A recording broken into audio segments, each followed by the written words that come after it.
Happy birthday, Ben Stelter. 6 years old today. And what a gift from Connor McDavid, an overtime winner that puts an end to the Battle of Alberta. The Oilers are on to the Final Four. Hello, everybody, and welcome to the mobile edition of Got Your Back.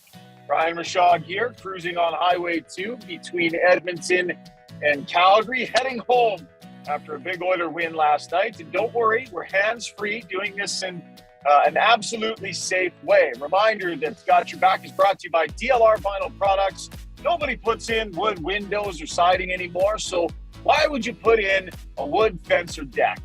You might as well do it properly with high-quality, maintenance-free vinyl products. Give my brothers Rick in Edmonton or Rob in Calgary a call.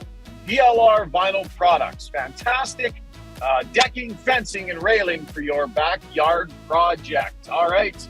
Time to welcome in our guest analyst for the series, TRyan, who's been kind enough to join us on video, and Jason Strudwick, also just on audio. Struddy, where are you, my friend? A hockey tournament or something you got going on? Yeah, I'm in a hockey tournament in BC with 15 very excited little boys for their first game. So we all watched the game last night. We had, I think there's two teams, about 80 to 90 people. They were just jacked.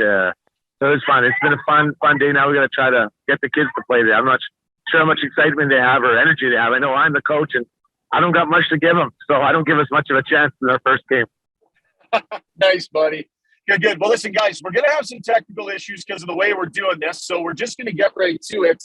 Time for the breakdown, brought to you by Park Mazda, where the newly redesigned 2022 CX-5 has arrived. TR, your thoughts on what we saw last night? Oh, God, that's a lot to unpack. My God, it often takes me 2 hours to answer hello. You got 40 seconds. Yeah. 40 seconds, buddy, go. It wasn't as intense as I thought it was going to be. I think both teams were, I'm not going to say nervous, but definitely more tentative and aware of the other than maybe earlier in the series. The first game, the Flames, like I said, came out. It seemed like they threw 100 hits in the first minute. This one was, and yada, yada, yada. I mean, again, Connor McDavid wins it in overtime. But on the way there, I thought I didn't think that Calgary necessarily played bad this series. I don't think it was one player like Daryl Sutter mentioned. I can't believe that in all this, more people aren't talking about Draisaitl. Maybe they are. From my end, I'm watching the game. I mean, people are talking like it's a one-man show. This guy is playing incredible. All the hats off to Connor McDavid and everything he did. But that truly was a team win if I've ever seen one. And Leon Draisaitl, I think, given what he just did and how he did it, and on the one ankle, I mean, I can go a lot of places, but you asked me what stood out to me the most. I think it was Draisaitl. And I'll tell you this, to just expand on what I said about him, I can't believe how much he chooses to go across the railroad tracks, which usually is a no-no, but he does it a lot. And he does it on one ankle in this series, and you're just waiting. But people respect him. You know what? Watching Leon Draisaitl reminds me of how no one respected me carrying the puck, because never would I go across there. I know I would get lit up, and it wouldn't have to be Scott Stevens. It could be Struds. It could be Aaron Keller. I just wouldn't take that route. And he does it like with such ease, and not he's looking down I don't know how he pulls it off, but he never gets corked. And now he's doing it injured. And I just thought before anything, I should probably mention him. TR, that was way more than 40 seconds, but it was totally worth it, buddy. Totally worth it. Struds, we're gonna break it down a lot deeper here. But Struddy, give me your headline from last night. I thought the game started the way the Flames wanted, right? Low event, tight, no scoring, and then all of a sudden explodes, right? Explodes. What was it, 4 goals in 70 seconds or something? And then we had a game. And then the goalies were involved. Everyone's involved. I really think the highlight of the game was the goal, non-goal. I think that's something we have to unpack. But to have Connor McDavid score that goal in overtime, that was huge. Yeah, let's get to the non-goal because it was such a massive thing. So the angles that I saw and the way that I saw it, I'm like, oh boy, no matter which way this thing goes, it's going to be a controversy. I would have been okay had they allowed that goal. I didn't necessarily see the distinct kicking motion that the rule book calls for. I understand why they called it back, but I would have been okay if they let that one ride. TR, what was your take? Well, first of all, I never understood the rule. You're out there with a stick. Clearly, it's way easier to shoot the puck. Whatever situations arise every 15 games that you have to kick it in, I just never saw why it would be a problem in the first place. Hats off to anybody in my. It's just if you can header the puck in, more power to you. It should be a goal. But I never understood it. But yeah, it could have gone either way. It's easy to watch. I can see why it was no goal, but I would have personally called it a goal. Not anti-Oilers or anything. I just would have personally done that. The situation he was in, there's no clear way to me that he tried to kick that in. I mean, I thought maybe he extended his foot. He knew what was going on, but lots of goals have been counted that have been far worse than that, or better, depending on which side you're on. But yeah, it's unfortunate. We're going to talk about it forever, but forever will come to an end, just like the Brett Hull forever came to an end. I will say in Calgary's situation, it's a little bit, if you're a super fan and you go back far enough, it's a little bit of a double whammy, because I seem to remember Martin Jelena, I think it was, maybe I'm wrong, scoring in the game before what would have been game 7. I didn't do my research, but I think it was Tampa Bay back in 04-05. I thought they had a goal that might have been over the line, so it's like a double whammy if you're a super fan. Yeah, I look at it. I thought right away it was a goal. I thought it should count. I thought his puck was probably going to cross the line without that. But I thought it was Coleman's natural momentum was kind of taking that direction. Did he stay in the leg or not? I mean, I guess arguably he could, but I think he was also trying to stop himself. So I thought it was a goal right away. At the end of the day, I think the better team won the game, and won the series. Or sorry, the team that played better in the series won the series. So I think ultimately, the Oilers would have prevailed. But in that moment, to reverse that call, that takes a big set of marbles. Yeah, I agree. And the National Hockey League today came out with a statement. I think Dregs tweeted it. I can't read it because I'm driving right now, but it was along the lines of, talking about a clear movement to put the puck in. But they also said that they would likely be looking at the wording to try and whittle it down a little bit. Just a worst case scenario for, the wording versus what we saw. So maybe we see some change there. Okay. I do think we should go to Draisaitl next. TR, I thought you put it brilliantly. I mean, 17 points in a 5-game series, you guys. This is the stuff that legends are made of. And I don't want to, it's not hyperbole. I don't want to overstate it. I don't want to be, gild the lily here. I don't want to, but this is the stuff that legends are made of. When you put up 17 points in a Battle of Alberta, that is a snapshot. That is a moment that will go down in history as one of the greatest performances ever in a Battle of Alberta. And it was only one of 2 in the series that the Oilers had. So I want to start with Draisaitl, Struddy. In the grand scheme of gutsiness, I mean, the hit he took to make the play on the overtime winner, the way he played through this thing injured, off the charts. So, during the regular season, we get a reputation, right? That's where people recognize, oh, man, this guy's a really good player, or he can make plays, or whatever the case is. But you're right, your legacy, your legend is created in the playoffs. You think about all the great players and what they've done. For him to come in the Battle of Alberta and facilitate a gentleman's sweep for the Edmonton Oilers on one leg, putting those points up, and in all honesty, doing it kind of under the shadow or below the shadow of Connor McDavid was just amazing. And you can tell that he doesn't care. He just wants to win. And the way he's putting the points up, his reaction to the goals his teammates are scoring, gutting it out on that one leg, it's very, very impressive. But I think for Leon and Connor, the 2 biggest things they recognize now, it's about the wins. Doesn't matter who scores, doesn't matter what happens. And that to me is a step in the right direction for their development as not just good hockey players, but as leaders and as hopefully champions at some point. Yeah, TR, you weighed in on Draisaitl already. Talk about Connor McDavid and what you saw, and just the sheer fact, TR, that it was him in the biggest moment, even though he'd had a subpar night by his standards, that found a way in that moment. But see, like I said before, the greatest do find a way. Like Crosby, like that goal in 2010, right? Like it wasn't a great goal. It found its way on his stick, though. Mario Lemieux scored on his first shot on his last shot. I can go. Wayne Gretzky scored his 802nd. Was it back in Edmonton? If that was the number. But there's always seems to be Michael Jordan. I can go down to Tiger Woods. Remember that crazy shot at one of the majors that just barely rolled in right on the Nike symbol. It's always something. And how do you measure greatness? Well, there's individual stats over regular seasons can come and go, but it's these moments that you have to seize. And until you seize the moment, right, you can't really make a claim to be in that level of greatness that maybe you're talked about. Look at the Toronto Maple Leafs right now. But these guys really did it. If there was any question, more this year than any, and I know they've had relative success, but not really. You're talking about the best players in the sport.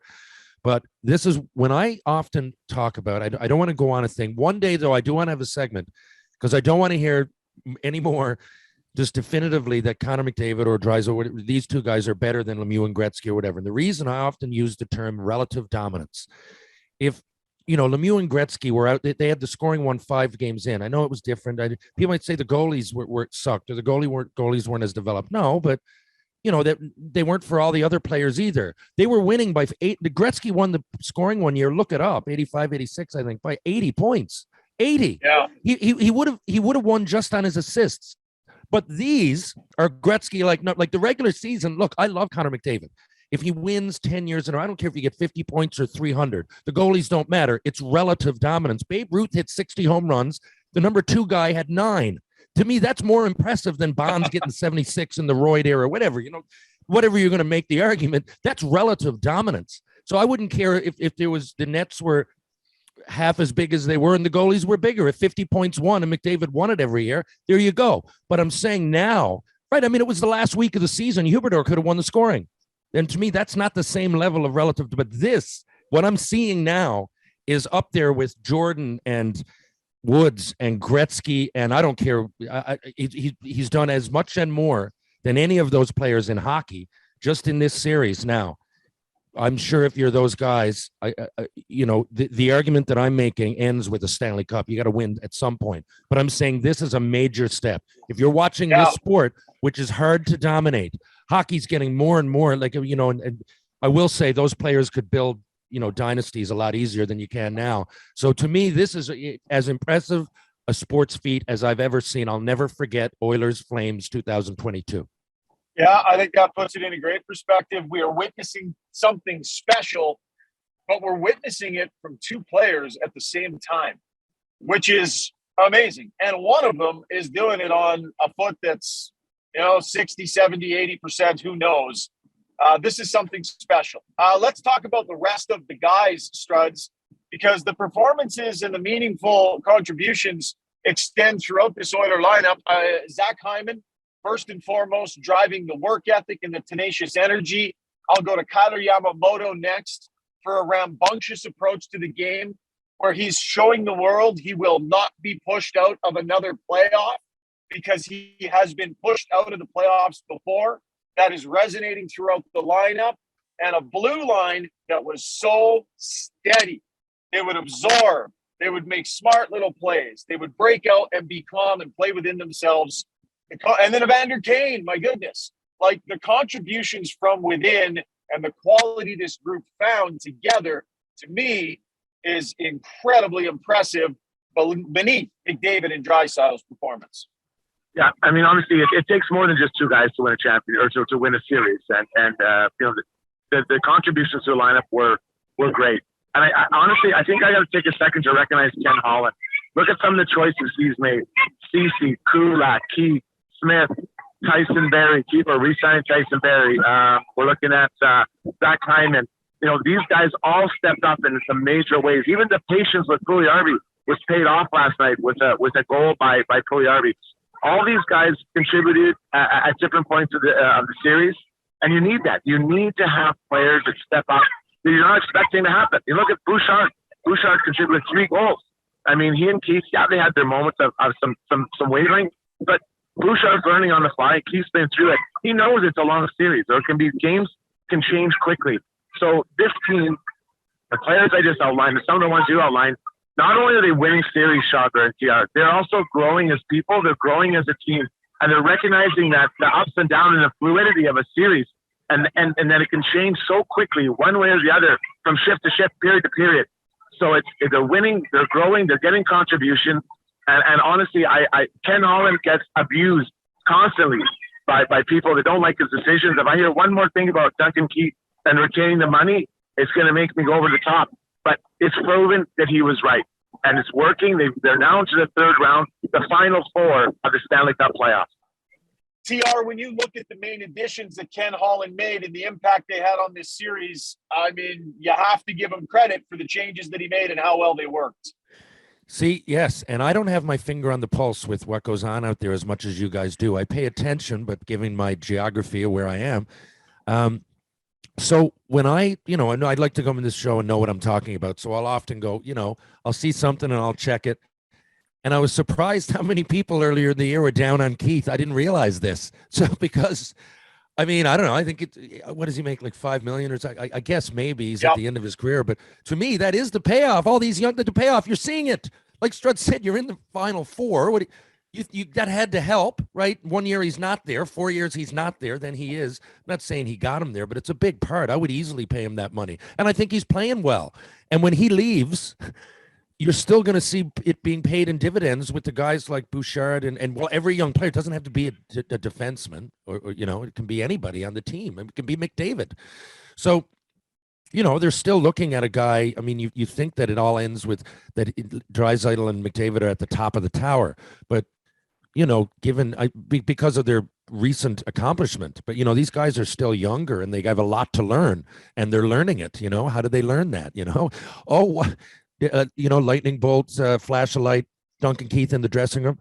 But I think, first of all, I didn't expect, I don't know who did all these points from those two guys, but I expected them to lead the team, though. I think that is the story, how everybody else, obviously the story is McDavid and Draisaitl, but outside of that, the story is how the team responded and all picked up their game. Like you said, hockey's one sport.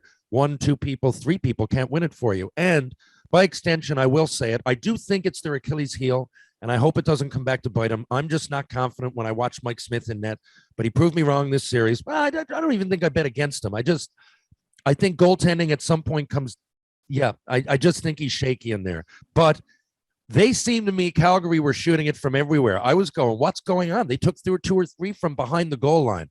So it must have been their game plan before. I mean, that's what I would say, right? You're going on the ice, guys, bag of holes here. I mean, he did let one in from the other end of the rink in the playoffs. So, I think that he should be, once again, it seems to be a storyline every game, but in a game that it didn't seem that Smitty lost his mind or let in a end-to-end goal or whatever it is, I think that he was the pulse of the team the whole way, because if he edited, the boys could have gotten 40 points, but if he let his guard down, they weren't going anywhere. Yeah. I hope you guys are still hearing me. It got a little choppy there. TR, I love the point you made about Duncan Keith and how even when he's gone, it will pay dividends because of the way he's rubbing off on some of the other guys that will still be there. I think that's a great point, and one that maybe hasn't been talked about enough in his time here. Struds, let's talk about Jay Woodcroft. I thought he did a really good job. I thought the line change that he pointed out that he made after the game, we all saw him make it. Subtle little shift there with Kane off the top line, Zach Hyman on the top line. He pushed buttons when they needed to be pushed and got what he needed out of his group. I'm not going to make a huge deal about out coaching the other guy, but I thought he did a fantastic job. He did, and I think, I saw the movie you're talking about Hyman and Kamen switching. I really think that he has these ideas pre-planned. He strikes me as the kind of coach that has his line combos, and then he's like, hey, in case of emergency, do this. And he's going to make that adjustment and then flip it over.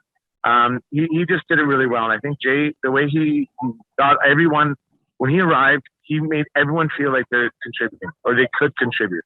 And they did. It empowers the players to be a part of what everyone's doing. And yes, the top guys are absolutely destroying this playoff, but everyone else contributed in a meaningful way, whether it's to especially teams penalty kill, body checking, whatever it is, bringing energy, whatever it was needed. But also, let's recognize the contribution of Dave Manson. Dave Manson did a masterful job with the D. Again, coming in, breathing new life into Bouchard, getting Keith to understand his role, like all that stuff. Kulak's addition, Manson running 7Ds. Those two coaches have done a great job, and they deserve significant recognition for what they accomplished with this group in a short amount of time. TR, give me your impressions of Jay Woodcroft and the job that he's done, the person and the person on the job. It seems to me that, he clicks with the players. It must be a little bit of a player's coach, seems like that. Says the right things, but seems genuine. To me, I love when a coach seems genuine. And I think there's no real way to define that, really, but you can kind of sense it, And if you're one of the players, and especially when you're on a roll, right, I think it's just he contributes a lot of positive energy to the situation. I think it's as much managing those players as it is coaching them. But speaking of coaches, I can't get a read on Sutter. I would often get up and again read the sound bites or see clips, but I didn't realize which games they were after often. I didn't pay attention. Yeah. Like he's happy after they lose, and upset after they win, relative like a lot. And last night I figured, okay, the joke's over. He's going to come out and finally, because I could use all that as tactic before, but legitimately they lost, and he didn't seem as upset as I thought. I mean, that was as surprising to me as anything. I've come to expect it out of Woodcroft. And I would say one more thing. That was surprising. When it comes to Dave Manson, yes, hats off to Dave Manson. So guys, I'm like 3 games in the NHL. I'm in the room, and Manson, I hear these stories from back in the Western League. So I'm getting my gear on. It's like I'm one of my, it's right near one of my first games. I can't remember which one. Anyway, Manson's in the room, and he gets talking, and he's rough sounding as it is. And I heard all these stories before YouTube. So the stories were bigger than you'd even imagine, because I couldn't see them, which made them like going down and getting the net and bringing it up in his own end and like kicking the crap out of guys like on the side of the road. Like I was like, my God. So I was so nervous. We went out there, and like immediately he got thrown out of the game. So, okay. So we come in, and something happened. Maybe I didn't dress. I just did warm up, but I was in the room talking to him. And it was still really intimidating. So we went out on the ice, and the point was that, I'm going to help you out, but I'll treat you like anybody else. So we went on the ice, and he popped me. We were going for like down low 2-on-2s or something. And I'm like, geez, how did you see me coming? I was behind you. And he's like, I saw you in the glass. I saw you in the mirror.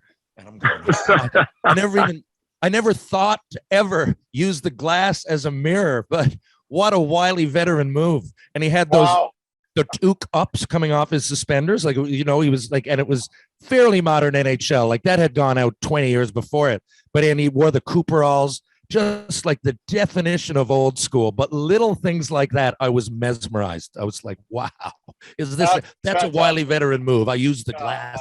I saw you coming in the glass. That's awesome. Yeah, well, listen, they did a heck of a good job. That blue line held. That blue line was steady. They absorbed pressure. They made smart little plays. I thought the Oilers played with fantastic structure. Guys, we got to wrap it up there. Thank you so much. That's a great segment. Much appreciated, but we got to get going. We got Duthie and Dreger on deck. That was the breakdown, brought to you by Park Mazda, your dealer for life in Sherwood Park. Thanks, fellas. Everybody have a great weekend. TR, look forward to talking to you soon. Plenty more to come here on the mobile edition of Got Your Back, presented by DLR Vinyl Products. Stay with us.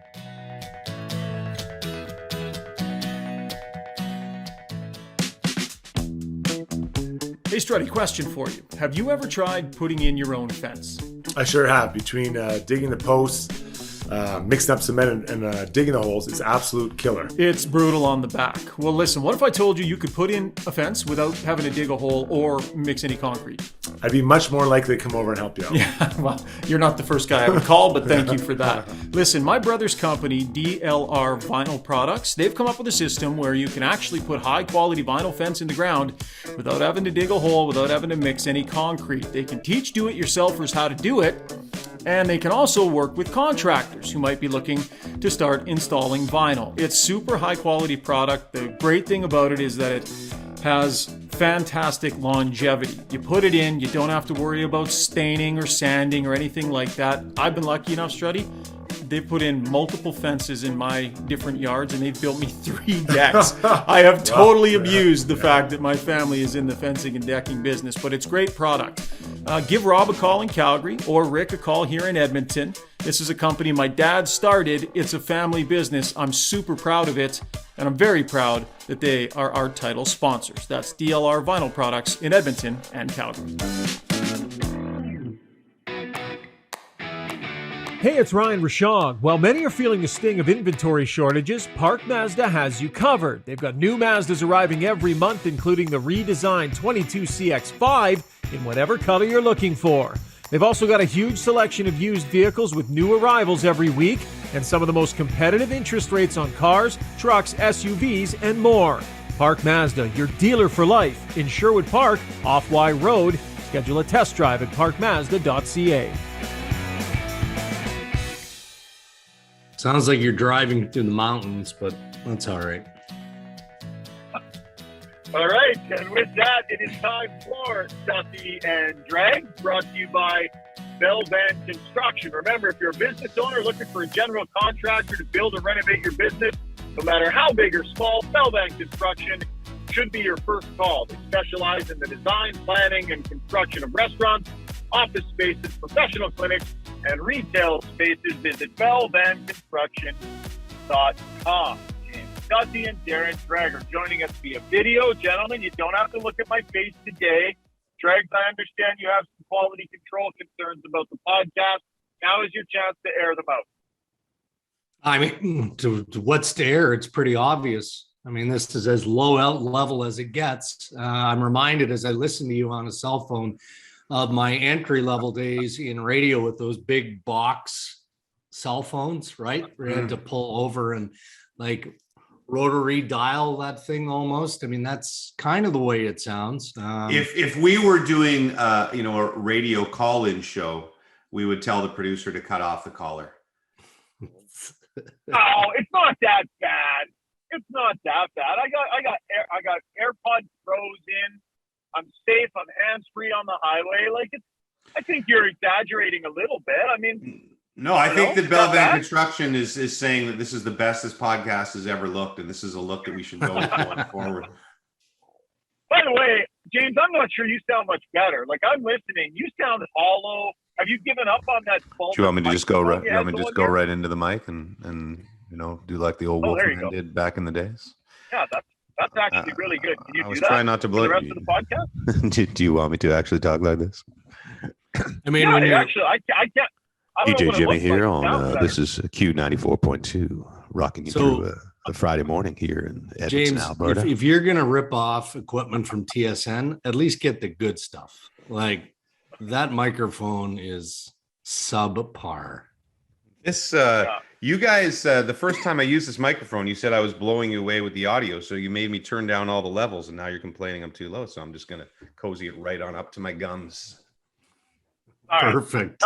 We just spent a segment talking primarily about the Edmonton Oilers with TRyan and Jason Strudwick, and I definitely want to get to the Oilers with you guys as well. But I do want to have a little bit of Calgary perspective on the podcast today, guys. So, Dreg, maybe I'll just start with you. And, what we heard from Daryl Sutter post-game, what we heard from him through the series here, what did you make of just the way this whole thing went for Calgary and the way Daryl Sutter handled it and how this will be viewed in Calgary? Yeah. Well, they can't be happy, right? I mean, just based on the regular season play, the Calgary Flames, it looked like Calgary was going to be Canada's best chance of marching to the Stanley Cup Finals. So they have to feel disappointed and deflated as a fan base there. But it boils down to the basic principles, the ingredients of how to win in the Stanley Cup playoffs. I'm not pinning this on Jacob Markstrom, but the Oilers found a way to get to him, to expose him. And then the obvious data is the stuff that was collected in the power versus power and Edmonton's top players versus Calgary's top players. And it felt like Daryl was trying to light a fire under his group when he just flat out acknowledged that right now Edmonton's best players are better than Calgary's best players. And to succeed, it's pretty obvious that can't continue. And it did continue. It continued through game 5. There was fight in the Calgary Flames, but at the end of the day, Connor McDavid, Leon Draisaitl, Zach Hyman, go down the list, just flat out outpointed and outplayed the Calgary Flames. I think before the game last night, we said, Ryan, that, one of two things has to happen, is that the Flames' best players at least have to be equal to the Oilers' best players, and Markstrom has to be, better than Smith, and neither one of those things really happened. So I'm not going to pin it all on Markstrom, but your expectations when you sign him and the way he played all year is that he's going to be better than that in the playoffs. I think, look, if Edmonton goes and wins the Stanley Cup, this is always a kind of a loser's way of looking at things, but I think, fans are looking for consolation. I think the Flames might feel better about it. If Colorado shuts down the Oilers in the 3rd round, then I think the Flames would feel a lot worse about how they handled this series. So, and just in regards to the call itself, which I know you'll get into, from a Flames fan's perspective, not getting into the debate here, I don't think it'll be remembered, I think, alongside the Jelinek goal in 2004 and the non-goal. But I think it should be looked at differently. First of all, it wasn't a Stanley Cup final, and that late in the Stanley Cup final. But I think the Flames really believed then that they were either the better team or could have easily won the Cup final. I would agree with that. Whereas they can't look at this series and say we were the better team. Yeah. So even though that call, you can certainly argue all day long that it should have been a goal.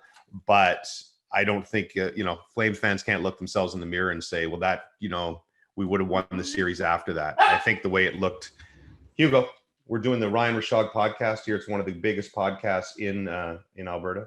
It's in the top 20. So you need to shut up so we can get through the segment. Okay. Ryan doesn't care about the podcast enough to actually be on. He's driving, but James, just so you know, James, sorry, just talking to my dog. Yeah, I heard that, James. The podcast is called Got Your Back. You have not yet once actually said the name of this podcast correctly. It's not the Ryan Rishaug. It's not the Got Her Back. I thought it was R2, the R2D2 podcast, the R2D2 podcast. Maybe you should post our segment individually on its own and see if it beats the ratings for the. Oh, can you imagine the money that would be made podcast. Doing that? Oh my goodness! Tremendous. Yeah. The money that would be made. You guys know what this segment is costing me. There is no money being made anywhere on this segment. Anyway, James, you had some conversation, it sounds like, with the National Hockey League on the call. Give us your thoughts on the call that was made in the moment, and maybe just reiterate what the NHL is saying about their decision-making process. Yeah, I mean, I think that I was as surprised as any. I mean, we're sitting in studio watching that play, and collectively, I think we all agreed that it was going to be a good goal. But anytime you go into that review process and you try and detail what a distinct kicking motion is specific to that play, it gets really complicated. I mean, the assessment by the Situation Room in Toronto was that Blake Coleman reached out with the left leg and propelled the puck across the line. I'm skeptical of that. I can appreciate when you look at the net cam angle, why they would see it that way. And as I talked about on SportsCenter, in fairness to the process, yes, you have the 4 officials on the ice, but there's at least double that involved in the outcome of that review process. So if there are 10 plus experienced hockey men making that decision, then I'm willing to concede.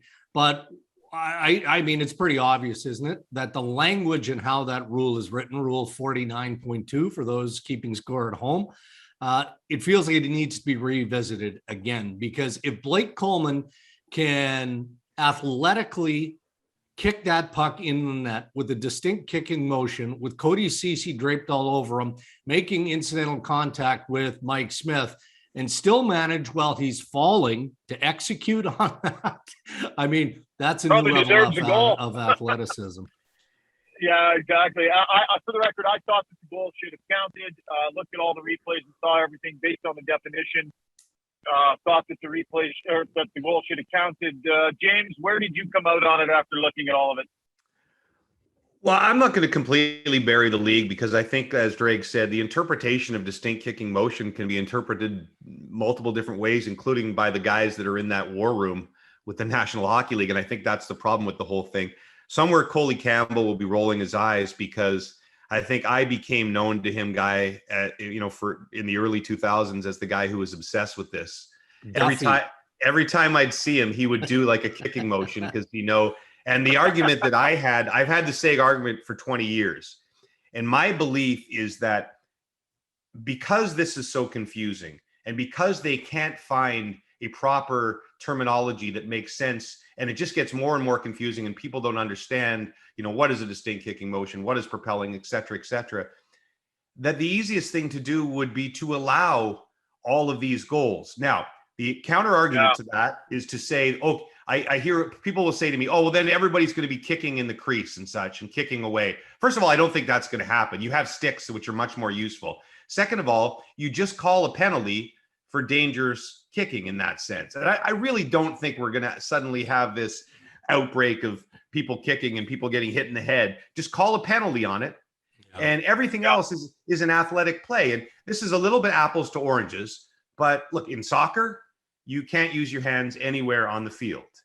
And in hockey, you can use your foot all the way up the ice. You could break a stick on a PK, and if you were athletic enough, you could kick the puck all the way up to the ice, to the other end of the ice. And yet here we're getting down to the nitty-gritty of tiny definitions of what is distinct kicking motion or not. So I don't think this is a perfect solution, by the way. There's always going to be some gray area, but I think that would eliminate 80%.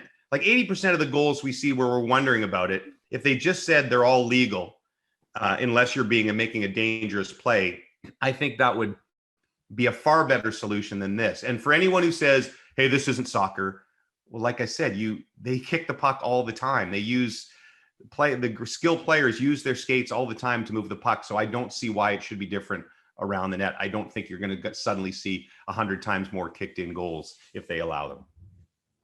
Time to get to the Average Joe sound box. Average Joe's on Baseline Road in Sherwood Park. A great atmosphere. It has been in there during the playoffs, and they're having a blast being along for this ride with all of you. If you're looking for a place to watch the games, consider Average Joe's.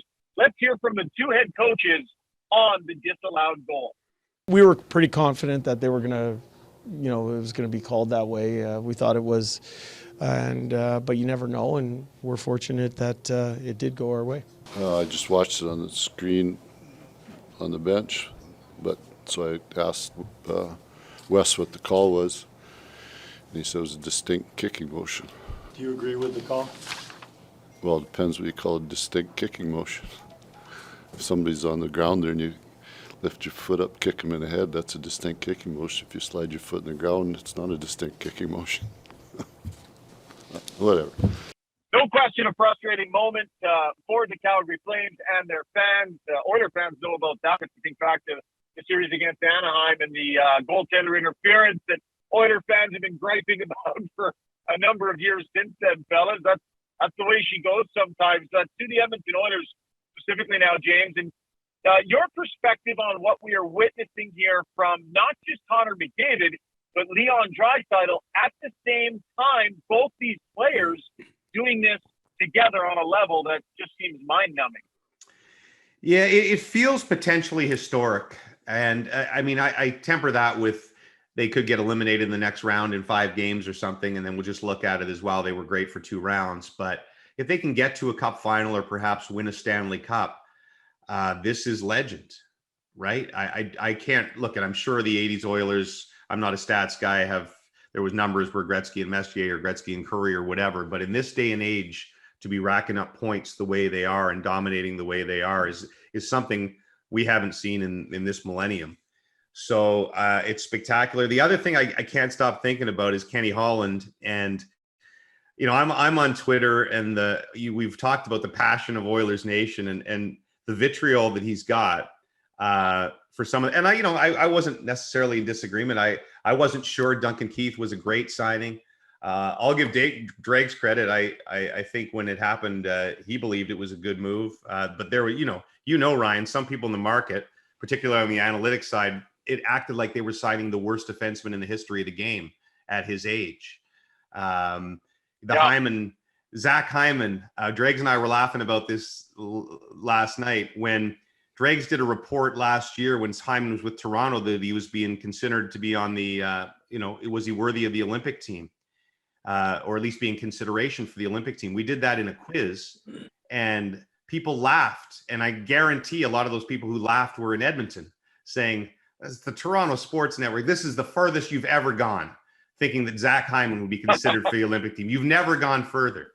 And now you look at what he's doing in Edmonton and you can see why that was at least a rational thought, whether he would have made it or not. So, all these things coming together. Hyman's been just perfect. The Kane thing has been absolute perfection, and they went out on a limb for that. And Keith has been not spectacular, but an upgrade, and CC and so on and so forth. It's just funny how all these things can get criticized on their own when they happen. And Kenny Holland is the worst general manager ever, and the Oilers are going down this awful hole. And then suddenly it all comes together and it looks completely different. And I just find that always fascinating.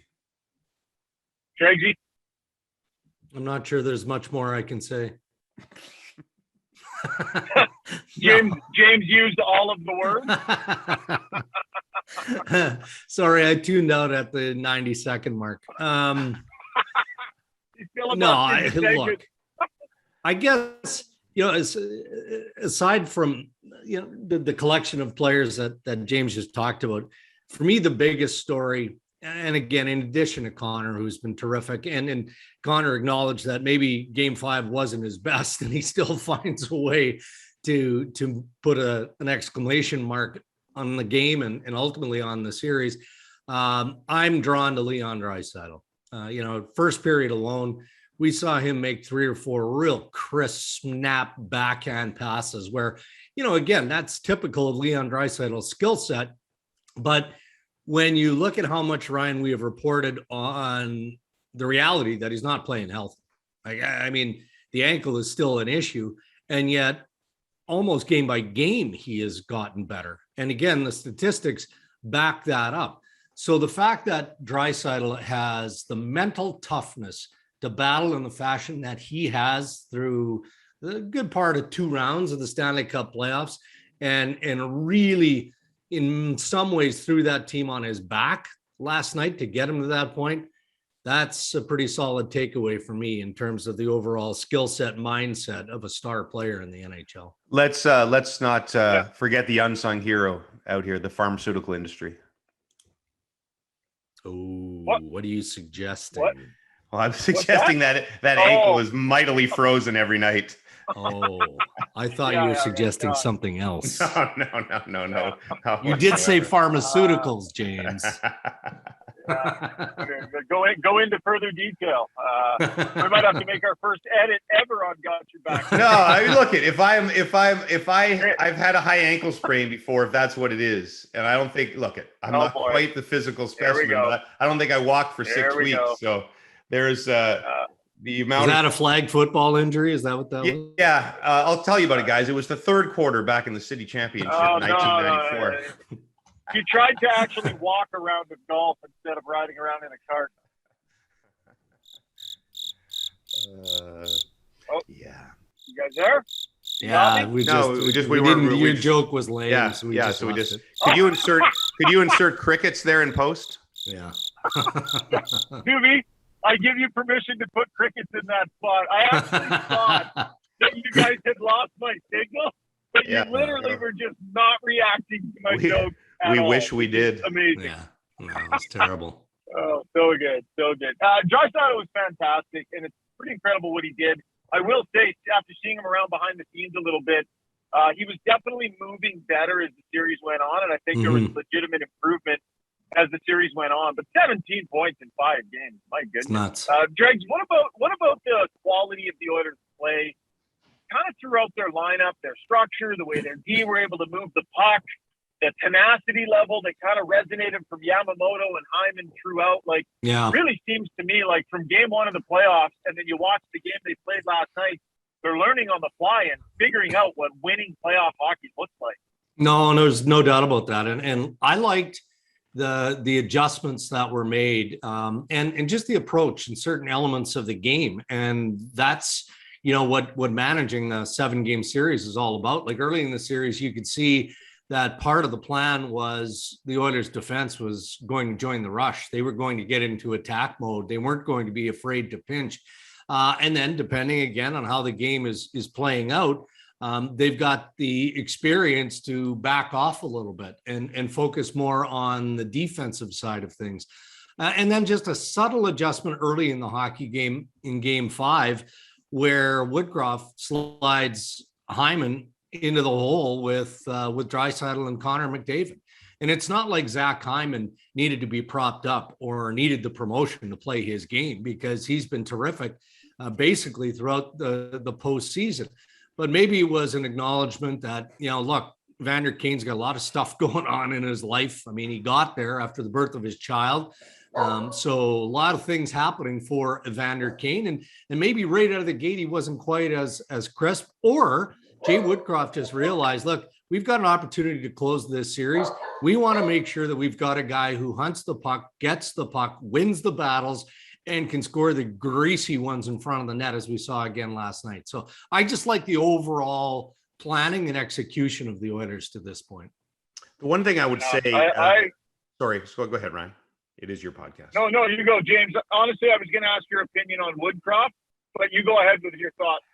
Well, I mean, I hate to say that it's an indictment on previous Oilers coaches, because that's the obvious shot, which that's not worthy of. But he's certainly that little move right there, which he brought up in the post game, ended up being the key to the game in many ways. And sometimes it's not some sort of genius coaching; it's one simple move. But my eyebrows were raised, because you got a guy like Kane who's scoring at this crazy pace and playing so well with those two. And you make that move, fairly early in the hockey game, and it ends up being just a perfect move. So major kudos. As far as the defensive structure and all that, yes, it's been better, but just one thing to think about going forward, like the way, that nutty second period, there were a bunch of different stages in this series, which was fantastic for all of us that it was fire wagon hockey. But man, I would be careful if it is Colorado. I'm not sure they'd have, the same success. I mean, Draisaitl and McDavid would still be awesome, but that would be a dangerous way to play against the Avs that can do that, basically with 3 lines. So it'll be, I look at, no offense to the St. Louis Blues, but we're, as neutral observers, we're all cheering for that series, because I think it would be, just spectacular. But I think Edmonton would have to play a lot more, the third period way than they did for much of that hockey game and a lot of the series to keep pace with Colorado. Saying they could, but I'm just saying they'd have to be better. Yeah, we'll talk about that in the days to come. Good stuff, guys. That was Duthie and Dreger, brought to you by Bellvan Construction. Bellvan can assist you from start to finish with your commercial construction project. Visit bellvanconstruction.com. James, and for good reason. His attendance has been a little shoddy here on the podcast. And was it just me, or did he try and overcompensate a little today and make up for some of those missed appearances by just kind of overdoing it a little today? A little bit. I mean, there was a little bit too much analysis there, and a little bit too much funny, James, with the whole Hugo segment. Hugo's going on a little long, eh? A little long. I have different personas that I bring to the podcast depending on what I feel it needs. I first of all, you weren't there today. Dregs looked a little sleepy. So this is what I call my Pierre LeBrun insider trading persona, where I try to dominate the segment. Confirmed. Well, the whole radio bit too, like talking deeply into the microphone on the radio bit, I thought that was better material than what you brought later on in the hit. But just for you, James, you don't need to overcompensate. We're happy to have you whenever we can have you. And from now on, guys, just keep in mind I'm the boss. And as the boss of this podcast, you have to laugh at my jokes. Don't embarrass me like that again. Can I sign off? Just because I like to overdo the comedy, repetition. Yeah, that's not funny either. Yeah. No, this is DJ JD like on the road from Calgary to Red Deer, rocking along with Ryan Rishaug. Stay with us on the hits. Here from 1998. Here's Chris Cross. You overdid it again, James. You overdid it again. See you guys. See you, boys.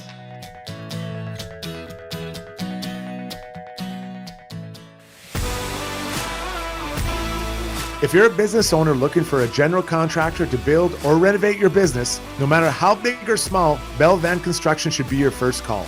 Specializing in the design, planning, and construction of restaurants, office spaces, professional clinics, and retail spaces, Bell Van can assist you from start to finish. Learn more by going to bellvanconstruction.com.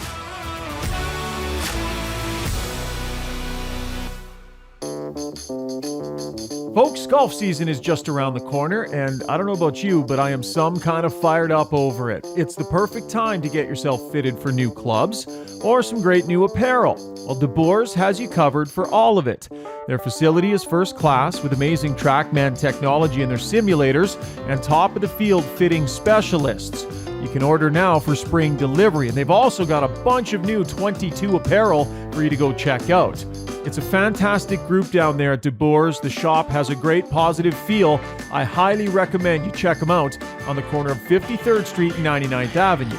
DeBoers, helping you play better golf since 1999. Average Joe's Sports Bar in Sherwood Park has proudly served the community and supported minor sports in the area for almost 20 years. It's a great gathering place for sports fans. Average Joe's has massive big screen TVs, comfortable seating, and a friendly staff waiting to make your experience anything but average.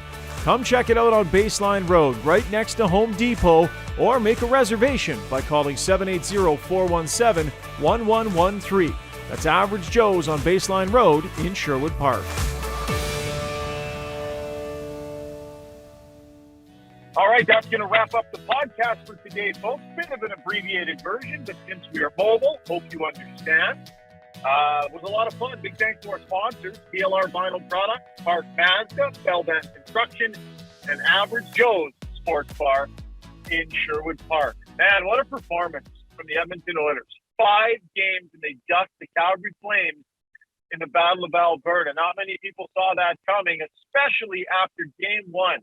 How that series turned around, pretty unbelievable. Before we let you go, we'll go back to the Average Joe soundbox one last time. You have to hear from Connor McDavid and Leon Draisaitl on getting through this series and how they were able to do it.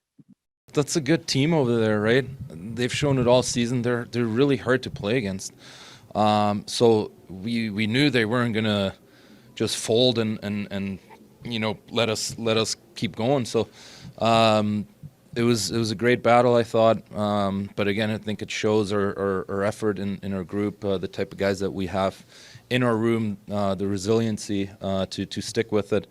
And get back to our game and you know take control. I think what he talks about, just keeping our picture small, just one game at a time, one win at a time, and that's all we're trying to focus on, really. You know, we've had 8 wins, and we're going to go up against a real good opponent next round, whoever it may be. It's going to be another really, really good test, and there'll be lots of ups and downs in that series, and we've got to be ready for that.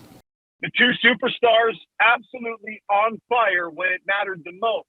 Will they be able to carry that kind of momentum into the 3rd round against either St. Louis or Colorado? Well, the Oilers are going to need them to, because defensively, far from perfect, this group, but they found enough game to get past the Battle of Alberta. That'll wrap up the podcast, folks. Thanks so much for putting up with our somewhat lower quality mobile edition.